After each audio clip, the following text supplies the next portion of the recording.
Prime time news at 9। नमस्कार, prime time news at 9 लेकर मैं फिर एक बार आपके सामने हूं और साफ तौर से इस पूरी खबर, इस पूरे घंटे हम आपको तमाम खबरों को दिखाते हैं, उसके विश्लेषण को दिखाते हैं।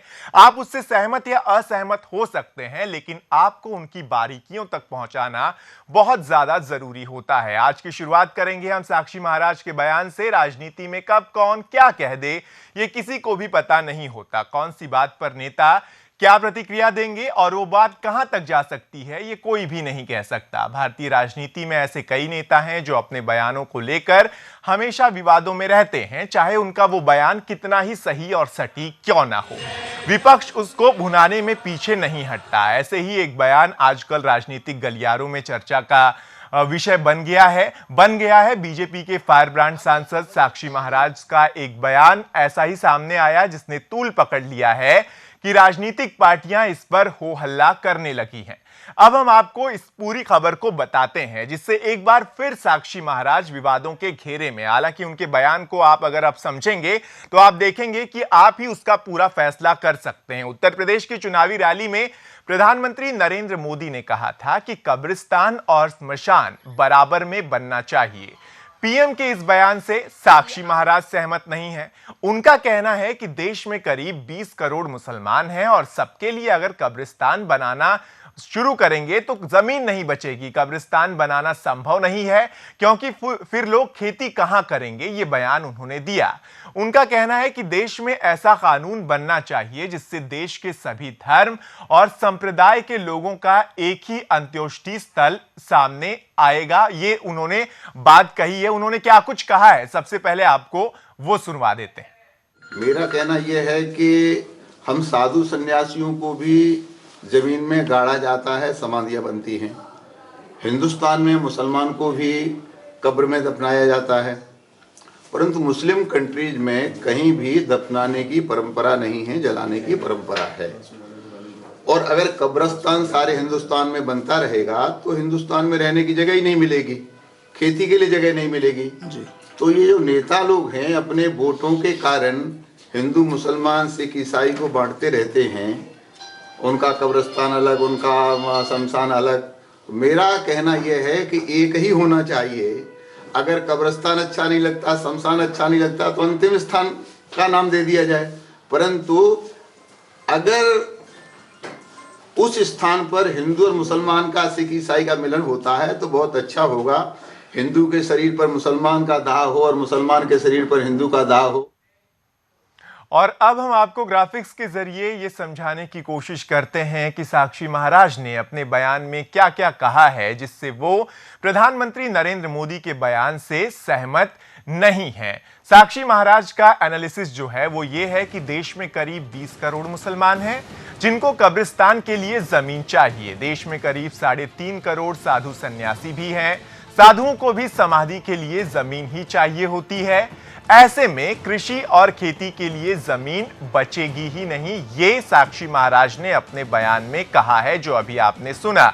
दुनिया में इस्लामिक देश में कब्रिस्तान नहीं है, मृतकों को वहां जलाया जाता है, क्योंकि अगर वहां कब्रिस्तान बनेंगे तो काम कहां होगा। उन्होंने कहा कि स्मशान एक हो, वही स्मशान जन्नत में भी लेकर जाए और वही स्मशान मोक्ष द्वार तक भी लेकर जाए। ये साक्षी महाराज का एनालिसिस है जो उन्होंने अपनी बात को कहते हुए कहा। बीजेपी सांसद साक्षी महाराज ने कहा कि मैं पीएम के इस बयान से सहमत नहीं हूं कि कब्रिस्तान और स्मशान एक साथ बने। कब्रिस्तान बनना ही नहीं चाहिए क्योंकि कब्रिस्तान बनाने में देश की सारी जमीन चली जाएगी तो किसान खेती कहां करेगा आखिरकार, खलियान कहां होंगे। हमारा देश कृषि प्रधान देश है, लेकिन जमीन ना होने पर खेती नहीं होगी और देश के लोगों की भूख कैसे मिटेगी। उन्होंने तर्कों के साथ कहा कि भारत देश में करीब 3.5 करोड़ साधु संत हैं और वो भी साधु संत समाधि लेते हैं। ऐसे में सबकी समाधि में कितनी जमीन चली जाएगी। ऐसे में हालात सोचने वाले होंगे।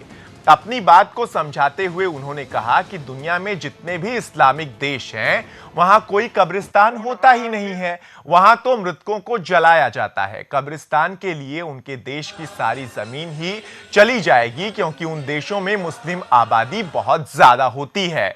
उन्नाव के सांसद ने राजनीतिक पार्टियों पर भी करारा कटाक्ष करते हुए कहा कि राजनीतिक लोग बाहर तो हिंदू, मुसलमान, सिख, ईसाई को इकट्ठा नहीं होने देते, लेकिन स्मशान में तो कम से कम इकट्ठा होने ही दें।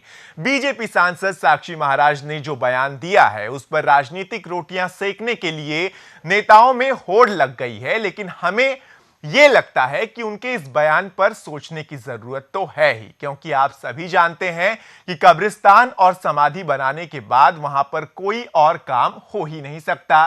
तो ऐसे में देश की जमीन को खेती के लिए बचाने की एक अलग मुहिम साक्षी महाराज ने अपने बयान से शुरू की है। हमें उनके इस बयान में भी पॉजिटिविटी दिखाई देती है। आप इससे असहमत भी हो सकते हैं, सहमत हो सकते हैं, लेकिन इस पर सोचना जरूर चाहिए। लेकिन वहीं राजनीतिक पार्टियों के नेता इसमें फायदा लेने से बाज नहीं आ रहे। आप खुद भी तो कभी सोचिए कि वाकई इस बयान में सच्चाई है कि नहीं। माना कि यह बयान उन्होंने दिया जो ज्यादातर विवादित बयानों के लिए जाने जाते हैं, लेकिन फिर भी पर्यावरण की दृष्टि से भी तो जरा समझिए कि बात में दम है या नहीं। हमारा मकसद किसी की भावनाओं को ठेस पहुंचाना बिल्कुल नहीं है, बल्कि एक बयान के सकारात्मक पहलू को समझाना है और उसको समझना भर है। इस बयान पर आपकी सहमति या असहमति हो सकती है, लेकिन बावजूद इसके बात को समझना जरूरी तो है ही, क्योंकि यह बयान ऐसे ही नहीं दिया गया है। यह बयान तर्कों के साथ दिया गया है और इस तर्क को अगर आप ठीक से समझेंगे तो आप समझ पाएंगे कि क्या बात सही है या बात गलत है। यह फैसला आप खुद कीजिए।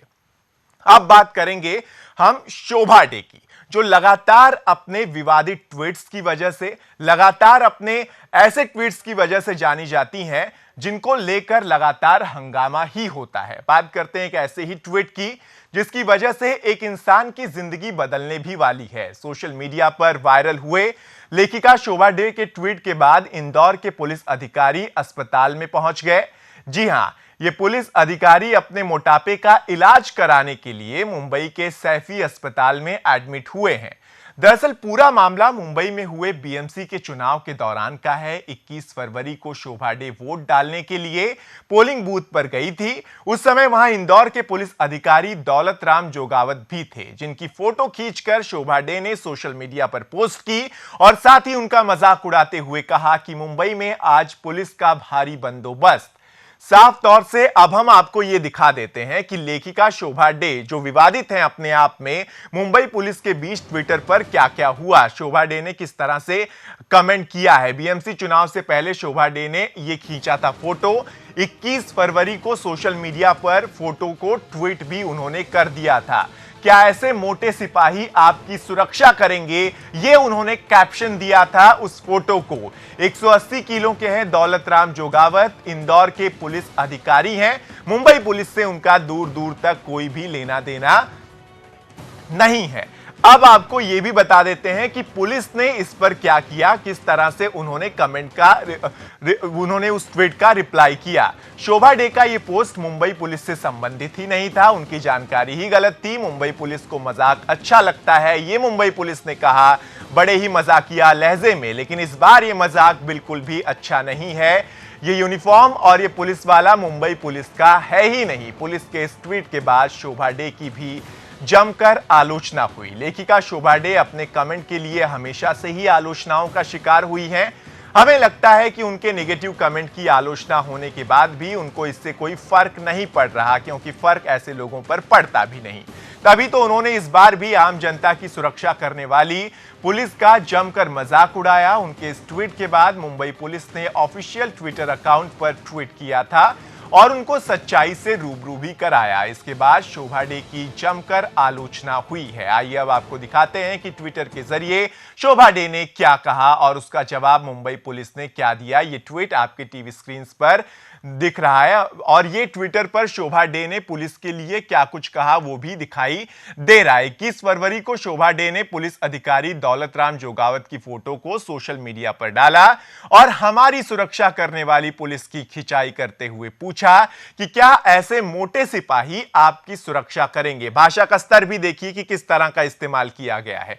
इस ट्वीट के बाद शोभा डे को पुलिस की तरफ से ऐसा जवाब मिला जिससे उनकी जमकर किरकिरी हो रही है। मुंबई पुलिस ने ऑफिशियल ट्विटर अकाउंट पर ट्वीट किया कि जिस फोटो को शोभा डे ने पोस्ट किया है वो मुंबई पुलिस से संबंधित नहीं है। मुंबई पुलिस ने ट्वीट किया कि मिस डे, हमें मजाक तो पसंद है लेकिन इस बार ये मजाक बिल्कुल भी अच्छा नहीं है। ये यूनिफॉर्म और ये पुलिस वाला मुंबई पुलिस का नहीं है। यही नहीं, मुंबई पुलिस ने आगे कहा कि हम आप जैसे जिम्मेदार लोगों से और भी बेहतर जिम्मेदार पूर्ण रवैये की उम्मीद करते हैं। मुंबई पुलिस के बाद शोभा डे की काफी आलोचना भी हुई है। इस ट्विटर से 180 किलो वजनी इंदौर के पुलिस अधिकारी दौलत राम जोगावत की जिंदगी में एक अच्छा बदलाव भी आने वाला है, क्योंकि इस फोटो के वायरल होने के बाद वो मुंबई के सैफी अस्पताल में इलाज के लिए भर्ती हुए। उनका इलाज भी पूरा हो गया है और साथ ही डॉक्टर्स ये भी कह रहे हैं कि अब शोभा डे को जाकर ये दिखा दीजिए। यहां उनका मेडिकल चेकअप करके इलाज भी शुरू कर दिया गया, जो कि पूरा हो चुका है। बस कुछ ही दिनों में उनको मोटापे से निजात मिलने की जो बात हो रही थी, सर्जरी पूरी तरह से हो गई है। लेकिन यहां सवाल यह है कि लेखिका शोभा डे को नेगेटिव सोच से कैसे और कब निजात मिलेगी, क्योंकि ये कोई पहला वाकया नहीं है जब उन्होंने ऐसा कोई विवादित पोस्ट किया है। वैसे हम भी इस बात को कहते हैं कि पुलिस को शारीरिक रूप से फिट रहना चाहिए, लेकिन पुलिस को जागरूक करने के लिए क्या यह नेगेटिव कमेंट करना जरूरी था? क्या लेखिका शोभा डे के पास शब्दों की कमी हो गई थी जो उन्होंने पुलिस को जागरूक करने के लिए ऐसे शब्दों का इस्तेमाल किया? हमें लगता है कि अगर शोभा डे कुछ अच्छे शब्दों के साथ इसका सुझाव देती तो शायद उनकी इतनी आलोचना नहीं होती, क्योंकि वो ही मुंबई पुलिस है जो मुंबई में होने वाले आतंकी हमलों में अपनी जान पर खेलकर आम लोगों की जान बचाती है। फिर चाहे वो 1993 के मुंबई ब्लास्ट हो या ताज होटल पर हुआ हमला, इन पुलिस वालों ने मासूम लोगों को बचाने के लिए अपनी जान गंवा दी। लेकिन शायद लेखिका शोभा डे को इनकी शहादत याद नहीं रही। मीडिया और लाइमलाइट में आने के लिए वो ऐसे बयानों को देने से भी परहेज नहीं कर रही, बिल्कुल भी कतरा नहीं रही है। यहां रुकने एक छोटे से ब्रेक के लिए, लेकिन ब्रेक के उस पार आपको दिखाएंगे कि अमेरिका में किस तरह से अब डोनाल्ड ट्रंप की नीतियों पर सवाल उठ रहे हैं। एक छोटा सा break.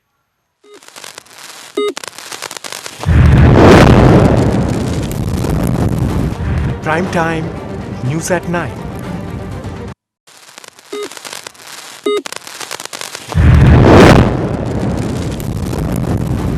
Prime Time News at 9. Break के बाद स्वागत है आपका। अमेरिका के राष्ट्रपति डोनाल्ड ट्रंप की नीतियों पर आरोपों की छड़ी लग गई है। यह पहली बार नहीं है कि डोनाल्ड ट्रंप के ऊपर किसी भी तरह के सवाल उठ रहे हों। इससे पहले भी ट्रंप अपने अटपटे बयानों पर नीतियों की वजह से सुर्खियों में रहे हैं। लेकिन हाल ही में अमेरिका में एक भारतीय की हत्या ने ट्रंप की नीतियों और उनके नारों को कटघरे में खड़ा कर दिया। और खड़ा भी क्यों न किया जाए, आखिरकार एक निर्दोष भारतीय को एक सनकी अमेरिकी ने गोलियों से भून दिया और यह भी कहा कि तुम हमारा देश छोड़ दो। ऐसे में ट्रंप प्रशासन की इस हत्या पर जवाबदेही बनती ही है। अभी तक भारतीयों पर हमले की खबरें ऑस्ट्रेलिया से आती रही, लेकिन यह पहला मौका है जब भारतीयों के लिए सुरक्षित माने जाने वाले अमेरिका में किसी भारतीय को सिर्फ अपनी पर्सनल घृणा के लिए मार डाला गया हो। यह अपने आप में कितनी बड़ी बात है, यह सोचिए कि कोई अपनी पर्सनल घृणा के लिए किसी को मार देता हो। लेकिन दूसरा पहलू यह भी है कि कनसास में निकाले गए शांति जुलूस और प्रार्थना सभा में सैकड़ों लोगों ने हिस्सा भी लिया है। वो भी एक पक्ष है। अमेरिका में भारतीय इंजीनियर की हत्या के बाद ट्रंप की चुप्पी पर हिलेरी क्लिंटन ने सवाल खड़े किए हैं। हिलेरी ने ट्वीट कर ट्रंप से चुप्पी तोड़ने और आगे आकर मामले में अपना पक्ष रखने के लिए कहा है। ये जो तस्वीरें आप देख रहे हैं, ये शांति यात्रा की तस्वीरें हैं जो इस वक्त आपकी टीवी स्क्रीन पर है। ये भी एक पहलू है अमेरिका का, वहां की विविधता का कि किस तरह से लोग वहां पर एक साथ आ जाते हैं किसी घटना को लेकर। दुनिया भर से इस घटना के विरोध में आवाजें उठ रही हैं। हिलेरी ने ट्वीट कर कहा, धमकी और नफरत से भरे अपराधों की संख्या में लगातार इजाफा हो रहा है। हमें राष्ट्रपति को उनका काम बताने की जरूरत नहीं है। ट्रंप को आगे बढ़कर खुद इस पर जवाब देना ही चाहिए। गौरतलब है, गौर कीजिए कि 22 फरवरी को कंसास शहर में पूर्व नौसैनिक एडम डब्ल्यू पैरिंगटन ने एक बार में 2 भारतीयों पर गोली चला दी थी, जिसमें कुचिबोतला की मौत हो गई थी, जबकि आलोक मदासानी गंभीर रूप से घायल हो गए थे। इन दोनों भारतीयों के बचाव में आगे आए एक अमेरिकी नागरिक को भी गोली लगी थी। 51 साल के डब्ल्यू पैरिंगटन गोली चलाने से पहले चिल्लाया था कि दफा हो जाओ मेरे देश से। ट्रंप की नीतियों के खिलाफ अभी हाल ही में हुए ऑस्कर अवार्ड फंक्शन ने भी ज्यादातर अभिनेता अभिनेत्रियों ने नीले रिबन बांधकर विरोध जताया।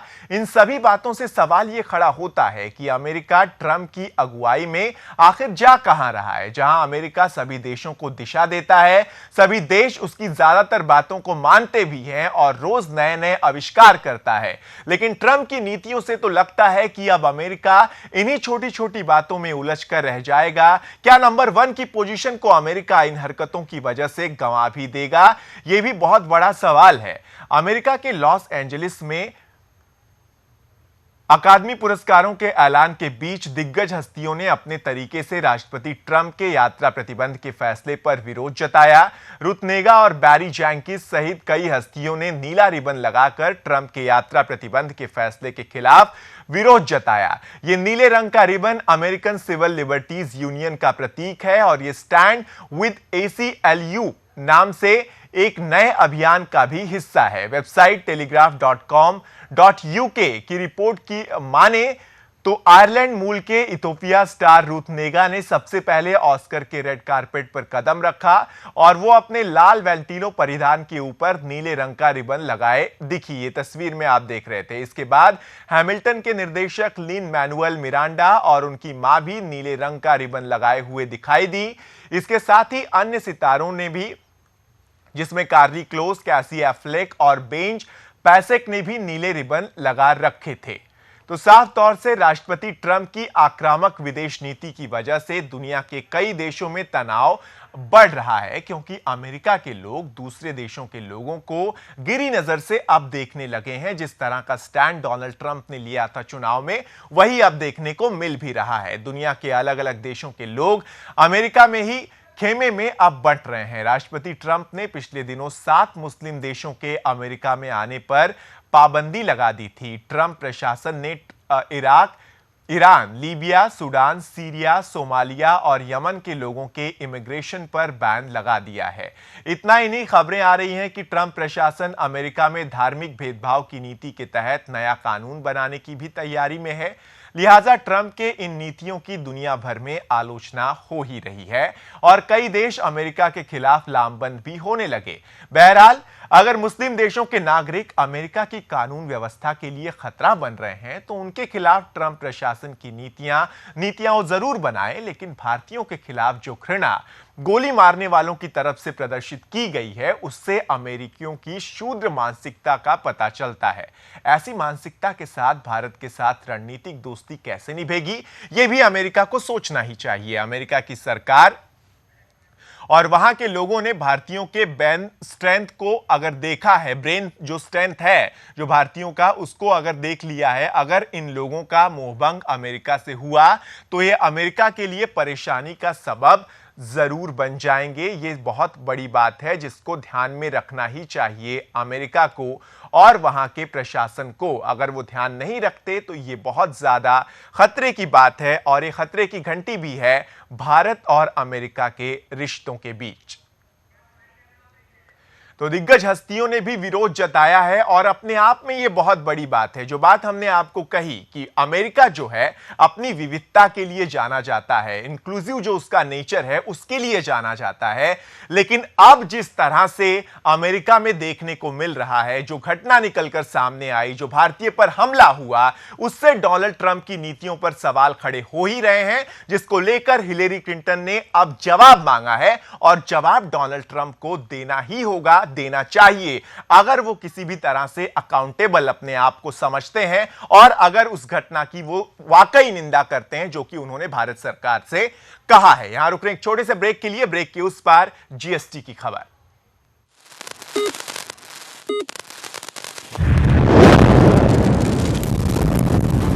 Prime Time News at Night.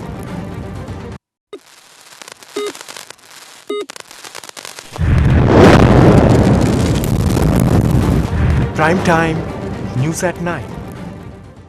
Break के बाद स्वागत है आपका। अब हम आपको एक ऐसी खबर बताते हैं जो आपको जरूर देखनी चाहिए, क्योंकि इस खबर का सीधा असर आपकी जेब पर पड़ने वाला है। सरकार 1 जुलाई से जीएसटी को लागू करने वाली है।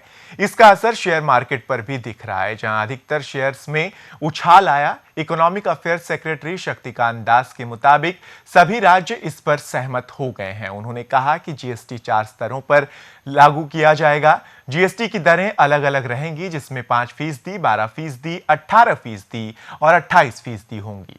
सरकार ने आम जनता को ध्यान में रखते हुए खाने पीने जैसी जरूरी चीजों पर कम टैक्स लगाने को कहा। वहीं एसयूवी महंगी कारों पर ज्यादा टैक्स लगेगा, इसकी उम्मीद पहले से ही थी। लेकिन एक बात ध्यान रखने की है कि अभी इस बिल को राज्यों की असेंबली से पास होना है, तभी ये बिल कानून बनेगा। सरकार की योजना बजट सत्र के दूसरे भाग के लिए संसद की कार्यवाही 9 मार्च को शुरू होने से पहले जीएसटी परिषद की 4-5 मार्च को होने वाली बैठक में आईजीएसटी को समेकित पूरी जीएसटी जो है सीजीएसटी, केंद्रीय जीएसटी और एसजीएसटी यानी राज्य जीएसटी मसौदों को मंजूरी दिलाना है। जीएसटी के क्षतिपूर्ति विधेयक मसौदे को पहले ही 18 फरवरी को जीएसटी परिषद से मंजूरी मिल चुकी है। लोगों की सहूलियत के लिए सरकार ऐसे फॉर्मूले पर काम कर रही है जिसके तहत सामान और सेवाओं पर टैक्स मौजूदा स्तर पर ही बना रहेगा। वित्त मंत्रालय सूत्रों के मुताबिक जीएसटी के तहत टैक्स की दरें तय करते वक्त इस बात का ख्याल रखा जाएगा कि जिन सामान और सेवाओं पर जो टैक्स लगता है कमोबेश वही लगे। इसके लिए सर्विस टैक्स में अमेंडमेंट की भी व्यवस्था लागू करने पर विचार हो रहा है, यानी कि सर्विस टैक्स की मौजूदा दर और जीएसटी की दर में जो अंतर होगा उसके बराबर की टैक्स छूट दे दी जाएगी। अभी प्रोडक्ट पर कितना टैक्स लग रहा है और फिर उसी के नजदीक वाले टैक्स ब्रैकेट में उस प्रोडक्ट को रखा जाएगा। मान लीजिए कि किसी प्रोडक्ट पर अभी 11% या 13% टैक्स लग रहा है, तो जीएसटी के तहत उसे 12% वाले ब्रैकेट में रखा जा सकता है। हालांकि किन किन सेवाओं और सामान पर कितनी ड्यूटी लगेगी, ये तय करने का अंतिम अधिकार जीएसटी काउंसिल के पास ही होगा। फिलहाल काउंसिल ने इस पर विचार शुरू नहीं किया है। अब हम आपको ग्राफिक्स के जरिए यह भी समझाते हैं कि क्या गुड्स एंड सर्विस टैक्स एक अप्रत्यक्ष कर यानी इनडायरेक्ट टैक्स है। जीएसटी के तहत वस्तुओं और सेवाओं पर एक समान टैक्स लगाया जाता है। जहां जीएसटी लागू नहीं है, वहां वस्तुओं और सेवाओं पर अलग अलग टैक्स लगाए जाते हैं। सरकार अगर इस बिल को 2017 से लागू कर देती तो हर सामान और हर सेवा पर सिर्फ एक टैक्स लगेगा, यानी वैट, एक्साइज और सर्विस टैक्स जैसे करों की जगह सिर्फ एक ही टैक्स लगेगा। आइए अब आपको यह भी बता देते हैं कि इसके फायदे आखिर क्या क्या होंगे, ये आपको अब बताते हैं। संविधान के मुताबिक केंद्र और राज्य सरकारें अपने हिसाब से वस्तुओं और सेवाओं पर टैक्स लगा सकती हैं। अभी एक राज्य से दूसरे राज्य में अपने प्रोडक्ट बेचने पर कई तरह के टैक्स दोनों राज्यों को देने होते हैं, जिससे उत्पाद की कीमत बढ़ जाती है। जीएसटी लागू होने से उत्पादों की कीमत कम हो जाएगी। National council of applied research ने कहा कि जीएसटी लागू होने से देश की जीडीपी में 1 से 1.25% तक बढ़त देखने को मिलेगी। अब आपको यह भी बता देते हैं कि किन उत्पादों पर लागू होगा जीएसटी, किस पर लगेगा जीएसटी। अब आपको यह बताते हैं। 2014 में पास संविधान के 122वें संशोधन के मुताबिक जीएसटी सभी तरह की सेवाओं और वस्तुओं उत्पादों पर लागू होगा। सिर्फ अल्कोहल यानी शराब इस टैक्स से बाहर होगी। अब ये भी विस्तार से जरा आप समझ लीजिए। आपको समझाते हैं कि जीएसटी कैसे काम करता है, कैसे काम करेगा जीएसटी। जीएसटी में केंद्रीय, राज्य और इंटीग्रेटेड जीएसटी ये 3 अंग होंगे। केंद्रीय और इंटीग्रेटेड जीएसटी को केवल केंद्र ही लागू करेगा। राज्य जीएसटी को राज्य सरकारें लागू करेंगी। अगर जीएसटी भी वैट की तरह है तो फिर इसकी जरूरत क्यों है। हालांकि जीएसटी भी वैट जैसा ही टैक्स है, लेकिन इसके लागू होने से कई और तरह के टैक्स नहीं लगेंगे। जीएसटी लागू होने से अभी लगने वाले वैट और सैन वैट दोनों भी पूरी तरह से खत्म हो जाएंगे। जीएसटी लागू होने से सबसे बड़ा फायदा आम आदमी को होगा, यानी कि आपको होगा। पूरे देश में किसी भी सामान को खरीदने के लिए एक ही टैक्स चुकाना होगा। जैसे अगर आप कोई कार दिल्ली या किसी और राज्य से खरीदते हैं तो आपको एक ही रेट पर वो मिलेगी। ये सबसे आसान तरीका है जीएसटी को समझने का। हमें लगता है कि जीएसटी लागू होने से टैक्स देने में सहूलियत होगी, साथ ही रिश्वतखोरी नहीं होगी। टैक्स में कमी आने की संभावना भी हमें देखने को मिल रही है। हम उम्मीद करते हैं कि जीएसटी से सिर्फ कंपनियों और व्यापारियों को ही फायदा नहीं होगा, बल्कि इसका फायदा आम जनता को भी बराबर मिलेगा। मुआवजे की मांग और ये साफ तौर से तमाम चीजें निकलकर सामने आ रही हैं। जीएसटी को लेकर जीएसटी से उम्मीद की जा रही है कि पूरी तरह से ये आम आदमी को फायदा पहुंचाए, सिर्फ कंपनियों और व्यापारियों के हाथों में सिमट कर ना रह जाए।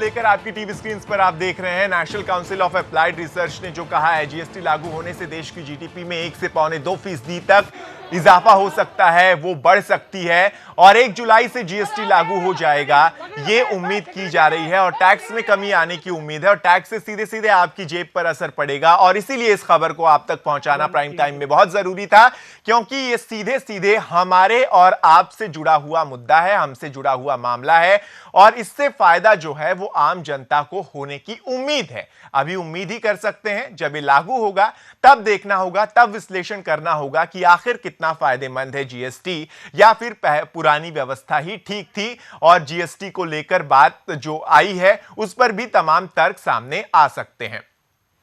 अब बात करते हैं बैंकों के हड़ताल की, जो आज रही। बैंक में हड़ताल तो रही लेकिन ताला भी लटका मिला, लेकिन फिर भी कामकाज तो होता ही रहा। बात अजीब लग रही है लेकिन घबराइए मत। पिछले हफ्ते लंबे वीकेंड के बाद सोमवार को खुले सार्वजनिक क्षेत्र के बैंक मंगलवार यानी आज फिर बंद रहे। नोटबंदी के दौरान अतिरिक्त काम करने के लिए बैंक कर्मचारियों को मुआवजा दिए जाने सहित विभिन्न मांगों को लेकर 28 फरवरी को हड़ताल का आह्वान किया गया। हालांकि निजी क्षेत्र के आईसीआईसीआई बैंक, एचडीएफसी बैंक और एक्सिस बैंक, साथ ही कोटक महिंद्रा बैंक में कामकाज सामान्य रहे और इसीलिए हमने कहा कि ताले लटके लेकिन कामकाज भी हुआ। बस चेक क्लियरेंस में कुछ देरी जरूर हुई।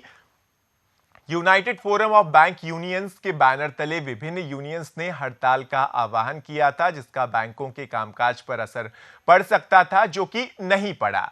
सार्वजनिक क्षेत्र के बड़े बैंकों state bank, Punjab national bank और बैंक ऑफ बड़ौदा सहित कई बैंकों ने अपने ग्राहकों को पहले ही बता दिया था कि अगर हड़ताल होती तो उनकी शाखाओं में कामकाज प्रभावित हो सकता था। हालांकि यूएफबीओ में शामिल 2 बैंक यूनियंस ने National Organisation of Bank Workers और National Organisation of Bank Officers इस हड़ताल में शामिल नहीं हुए।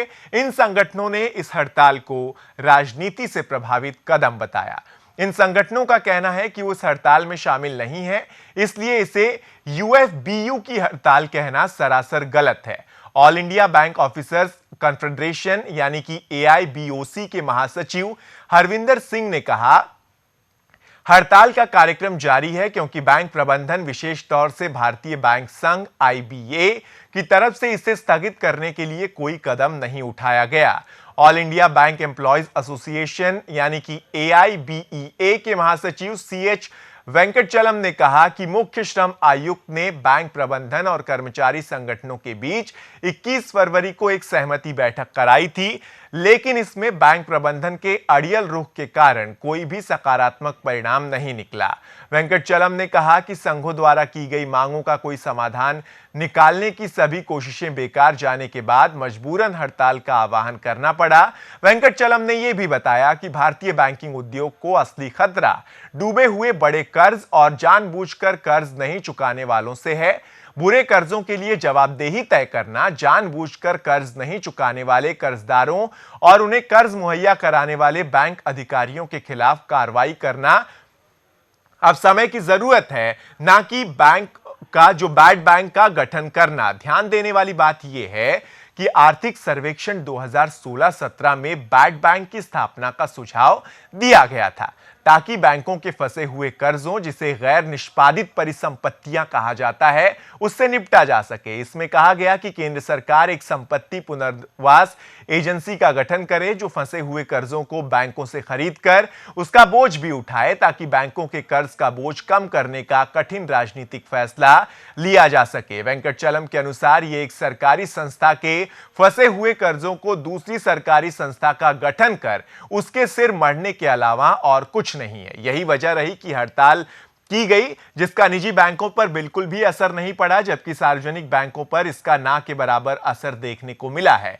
कुछ संगठनों ने इसे राजनीतिक करार दे दिया और अपने आप को इससे अलग भी कर लिया है। तो ये पूरी खबर है जो निकलकर सामने आई। मुआवजे की मांग और बैंकों की हड़ताल सामने रही, लेकिन इसका किसी भी तरह का असर नहीं देखने को मिला।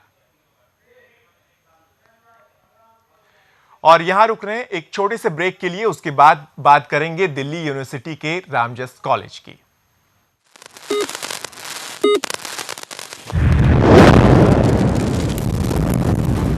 Prime time news at 9।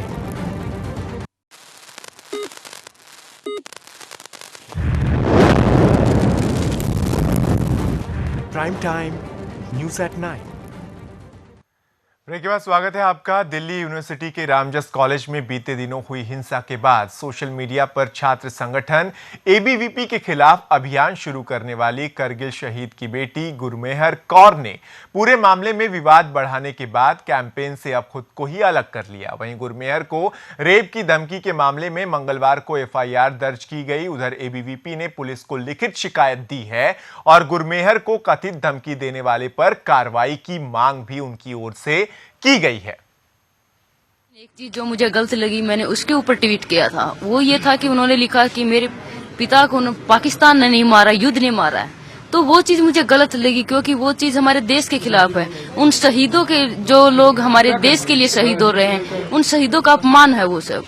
जिस बेटी के पिता ने देश के लिए जान दी है, वो बेटी इस देश के बारे में ऐसा बोल रही है, तो उनके आत्मा को कहाँ शांति मिलेगी ये चीज सुन के। यानी कि उनकी आत्मा को तभी शांति मिलेगी जब उनकी बेटी उस देश हित में बोले, और उन शहीदों का सम्मान तब होगा जब वो देश के बारे में कुछ अच्छा बोले, देश के बारे में बोले, क्योंकि हर चीज से बढ़कर हमारा देश है। सबसे पहले हमारा देश है, देश के बाद में और चीजें आती है।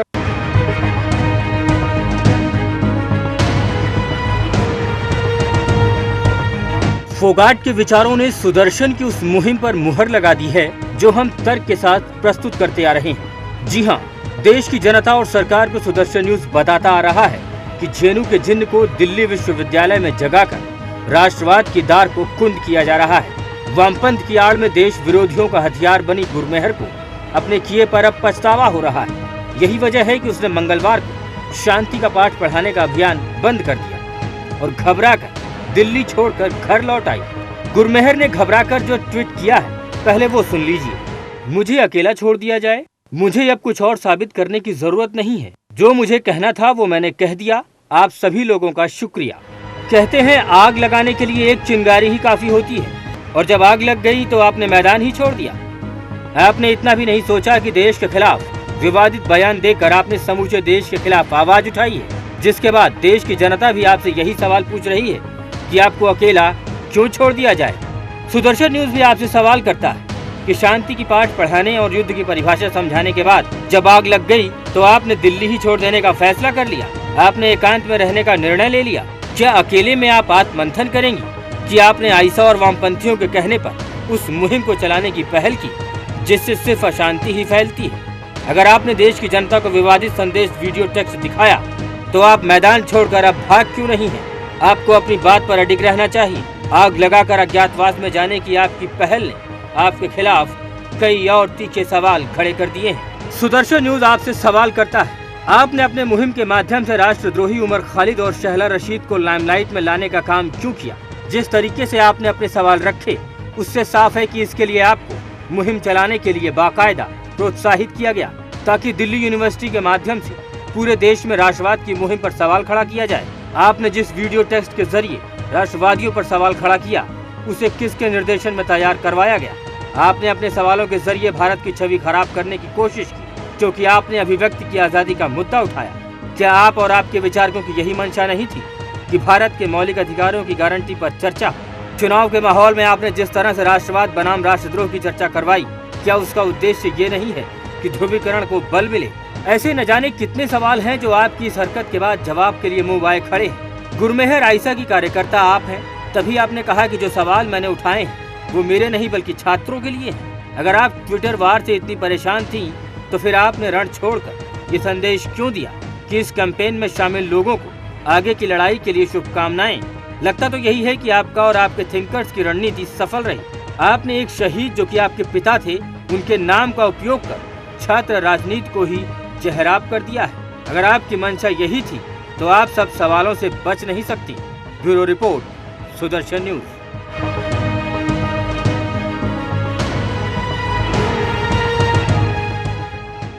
तो ये बहुत बड़ा सवाल है। प्राइम टाइम न्यूज एट 9 में ये सबसे बड़ी खबर है, जो इसीलिए हमने आपको आखिरी हिस्से में दिखाई, क्योंकि ये सवाल पूछा जाना चाहिए गुरमेहर से कि आखिर आपने इतना बड़ा कैंपेन सेट ही क्यों किया अगर आप अकेले ही रहना चाहती थी? साफ तौर से इसके पीछे सोची समझी रणनीति लगती है, किसी को बदनाम करने की कोशिश लगती है, जो दिख रहा है, जो अभी तक सामने आ रहा है। एनएसयूआई की प्रेसिडेंट अमृता धवन से हमारे संवाददाता राकेश पंडित ने जब बात की, उन्होंने क्या कुछ कहा वो भी सुन लेते हैं। आज एनएसयूआई सड़कों पे उतरी हुई है अगेंस्ट एबीवीपी। अमृता, आप आज हंगर प्रोटेस्ट कर रहे हैं एक दिन का, रीजन क्या है इसका? देखिए, एक शांतिपूर्ण तरीके से हंगर स्ट्राइक रखा है और एक मशाल जुलूस शाम में चलेगा, क्योंकि जो अंधेरा कैंपस के अंदर छा गया है, जो डर और भय का माहौल छा गया है, हम चाहते हैं कि शांति और एकता जो है वापस बहाल हो।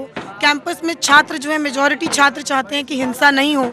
किसी भी मुद्दे पे हिंसा हुई हो, हिंसा को आप जस्टिफाई नहीं कर सकते। ये प्रोटेस्ट किसके अगेंस्ट है आप? ये प्रोटेस्ट नहीं है, ये एक अपील है कि सभी लोग हिंसा को छोड़कर अहिंसा का मार्ग अपनाए।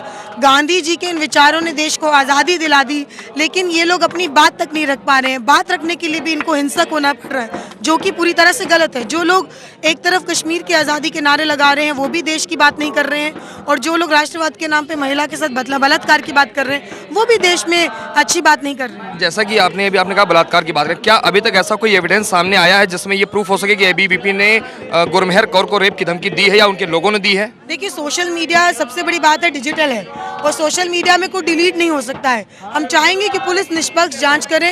पुलिस पे हमारा भरोसा कम इसलिए होता जा रहा है क्योंकि जेएनयू में जिन लोगों ने देश विरोधी नारे लगाए, अभी तक उनके खिलाफ चार्जशीट नहीं हुई, अभी तक उनको आइडेंटिफाई नहीं किया गया, अभी तक उनको अंदर हिरासत में नहीं लिया गया। तो हम किस बेस पे ये मान लें कि जो दिल्ली यूनिवर्सिटी में हुआ उसमें पुलिस की जांच निष्पक्ष होगी? चाहे रोहित वेमुला की बात हो या नजीब अहमद की बात हो, एबीवीपी की हिस्ट्री है वायलेंस की, और वो जो वायलेंस की हिस्ट्री है आज उसके खिलाफ हम इसका विरोध कर रहे हैं। जैसा कि कल राहुल गांधी का एक स्टेटमेंट आया था, वो बिल्कुल अगेंस्ट था, एंटी नेशनल कहा जा सकता है उसको। उन्होंने स्पष्ट कहा था कि जिस तरह के नारे लगाने वालों के खिलाफ जो एबीवीपी ने प्रोटेस्ट किया है वो गलत है। तो ये बताइए कि जो लोग रोल मॉडल मानते हैं उमर खालिद को और इन लोगों को जो रोल मॉडल मानते हैं, उनके खिलाफ प्रोटेस्ट करना, क्या ये गलत है? ये बिल्कुल गलत है जो भी आपने बोला है। राहुल जी ने ये ट्वीट नहीं किया। राहुल जी ने कहा कि जो डर और फियर है उसको जो सप्रेस किया जा रहा है, जो उसको बढ़ावा दिया जा रहा है, और जो व्यक्ति अगर फियर और डर के खिलाफ खड़ा होता है उसको अगर आप गलत कह देते हैं वो गलत है और वो नहीं होना चाहिए। इस देश में हर किसी को अपनी बात कहने की अधिकार है। फंडामेंटल राइट भी कहता है कि नहीं, राइट टू स्पीच का इसको कहा जाए कि देश विरोधी आप नारे लगाएं। देश विरोधी नारे तो कोई भी बर्दाश्त नहीं करेगा, लेकिन क्या देश विरोधी नारे जो लगा रहा है उसमें पुलिस को काम करना होगा या ये लोग पुलिस के ठेकेदार बन के लोगों को मारेंगे? पुलिस किस लिए है? प्रशासन किस लिए है? सरकार है, हमारा संविधान है। फिर तो किसी को मानने की जरूरत ही नहीं है। फिर तो इन्हीं को बोल दीजिए कि ये लोग देश चलाएंगे। अगर ये लोग अपने ही कानून को नहीं मानते, सरकार इनकी, दिल्ली पुलिस इनकी, और ये लोग दिल्ली पुलिस के काम को भी अगर नहीं मानते हैं, तो मेरा मानना है कि फिर तो इस देश में अराजकता का माहौल आने वाला है, क्योंकि ये किसी की बात को सुनना नहीं चाहते। जिसने भी देश विरोधी नारे लगाए उसे आप जेल में भेजिए, लेकिन भेजिए तो सही। आज 1 साल हो गया, अभी तक तो भेजा नहीं। चलिए, अमृता के हिसाब से माने तो देश विरोधी नारे लगाना गलत है, लेकिन एबीवीपी ने जिस तरह का प्रोटेस्ट किया है, जिस तरह का उन्होंने उनकी जो गतिविधियां हैं उसको भी अमृता गलत मान रही है। उनका ये कहना है कि कानून है, लेकिन सवाल ये उठता है कि क्या कानून सिर्फ उन लोगों के लिए है जो राष्ट्रवादी बातें करते हैं, या उनके लिए भी है जो राष्ट्र विरोधी गतिविधियों में संलिप्त रहते हैं? वीडियो जर्नलिस्ट सचिन के साथ राकेश पंडित, सुदर्शन न्यूज़, दिल्ली। अब जरा कम्युनिस्ट पार्टी के बड़े लीडर्स जो कहे जाते हैं, वृंदा करात और सीताराम येचुरी, इनके भी बयान को सुन लेते हैं। समझते हो, ये जो ट्रोल्स कर रहे हैं वो सिर्फ इसीलिए कर रहे हैं क्योंकि वो समझ रहे हैं कि बीजेपी की लीडरशिप, आरएसएस की लीडरशिप ये चाहते हैं। तो ये हिज मास्टर्स वॉइस बोल रहा है। ये ट्रोल्स जो है वो है कौन, कोई उनको नहीं सीरियसली लेते हैं। लेकिन हकीकत ये है कि जो कुछ यूनिवर्सिटीज़ में हो रहा है, जो कुछ स्टूडेंट्स के साथ हो रहा है, वो इंटॉलरेंस का बिल्कुल हद है, सीमा पार कर रहे हैं अभी आरएसएस के ये स्टूडेंट विंग एबीवीपी। हकीकत ये है कि बीजेपी और आरएसएस का खेल है, वो तमाम यूनिवर्सिटीज़ को टारगेट करके किसी प्रकार की डिसेंट को वो बर्दाश्त नहीं कर सकते हैं। यहाँ पर कोई राजनीतिक बात नहीं है। सवाल ये है कि यूनिवर्सिटी के अंदर एक स्वतंत्रता चाहिए हमारे नौजवानों को, वो अपने ख्याल और अपने जो इरादे हैं उसको जो है स्पष्ट करने के लिए यूनिवर्सिटी में पढ़े सीखे, और उसके अंदर कोई जबरदस्ती थोप कर एक तरह की शब्दावली में बोलना है जो आज कोशिश हो रही है आरएसएस और उसके छात्र अंग जो है एबीवीपी की तरफ से, वो जो है यूनिवर्सिटी के कल्चर के एकदम विपरीत जाता है आज। और इसी के साथ प्राइम टाइम न्यूज़ एट 9 में फिलहाल इतना ही, लेकिन आप अपनी राय को, अपने फीडबैक्स को हमें ज़रूर भेजिए हमारे फेसबुक पेज सुदर्शन न्यूज़ पर, और @सुदर्शन टीवी पर आप हमें ट्वीट भी कर सकते हैं। आपकी सहमति और असहमति दोनों का स्वागत है। फिलहाल दीजिए इजाज़त, जाते जाते छोड़ जाते हैं आपको एक गीत के साथ। जय हिंद।